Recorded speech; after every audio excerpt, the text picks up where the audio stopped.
Lake Mead is at its lowest level ever right now, sitting at 1,067 feet. For nearly a century, the Hoover Dam has stood as one of America's greatest engineering achievements. Towering above the Colorado River, this massive concrete wall transformed the desert into thriving cities, powered millions of homes, and delivered life-saving water across the Southwest. But today, that remarkable system is facing a crisis few people imagined possible. The water that made Hoover Dam so powerful is disappearing, and the consequences could affect millions of Americans. Behind the dam sits Lake Mead, the largest reservoir in the United States. Around the year 2000, the lake was nearly full, stretching across the canyon with enough water to support generations of growth. Today, the story is dramatically different. The reservoir has lost roughly 2/3 of its total volume, leaving behind enormous white mineral stains known as the bathtub ring, a stark reminder of where the shoreline once stood.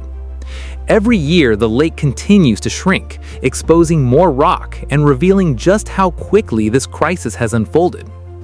The danger isn't simply that the lake is getting smaller. Hoover Dam depends on water pressure to generate electricity. 17 massive turbines spin as water rushes through them, producing clean hydroelectric power for communities across the Southwest. But as lake levels continue falling, that pressure weakens. Engineers warn that once the reservoir drops below critical elevations, power production begins to decline rapidly. Some turbines may even need to shut down completely to avoid permanent damage caused by cavitation, a destructive process that can erode turbine blades within a short period of time. And that's only the beginning. If water levels continue dropping, Hoover Dam could eventually lose its ability to generate electricity altogether. Even more alarming is the level known as dead pool. At approximately 895 feet above sea level, water would no longer be able to flow through the dam's outlet structures. The dam itself would still be standing, but it would no longer function as the critical piece of infrastructure that millions rely on every day. Water deliveries downstream would stop, creating one of the most serious water emergencies in modern American history. So how did the Southwest reach this point? The roots of the problem stretch back more than a century.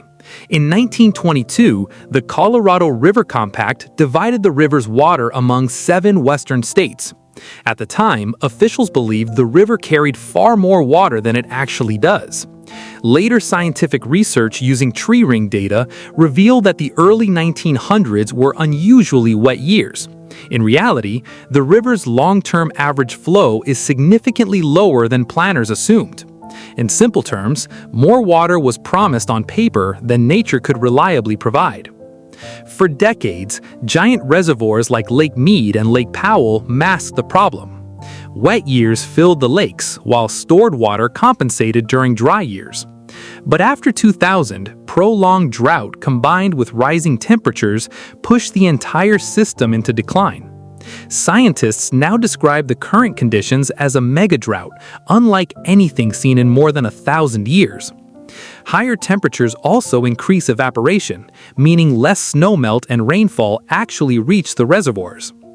The consequences extend far beyond Hoover Dam itself. Around 25 million people depend on water delivered through systems connected to Lake Mead. Cities including Las Vegas, Phoenix, and Southern California rely heavily on the Colorado River for drinking water. Farmers also depend on the river to irrigate vast agricultural regions that produce vegetables consumed across the United States. If water deliveries continue declining, the impacts could include food shortages, rising grocery prices, increased electricity costs, and growing pressure on already limited water supplies. Some communities have taken action. Las Vegas invested billions in a deep water intake system known as the Third Straw, allowing the city to continue drawing water even as Lake Mead falls. Other states have expanded conservation efforts, recycled wastewater, and stored groundwater for emergencies. These measures help, but experts warn they cannot fully replace the Colorado River if reservoir levels continue to decline. The Hoover Dam itself isn't failing. engineers built it to last. The real challenge is that today's climate and water supply no longer match the assumptions made nearly a century ago. Population growth, prolonged drought, climate change, and overallocation have pushed the Colorado River system to its limits. Now, federal officials and the 7 Colorado River Basin states are racing to negotiate a new long-term agreement before existing operating rules expire. But deep disagreements remain over who should reduce water use and by how much.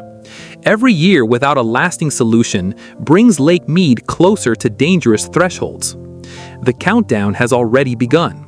The future of Hoover Dam and the millions of people who depend on it may ultimately be decided not by engineering alone, but by conservation, cooperation, and whether the American Southwest can adapt before nature makes the decision for them.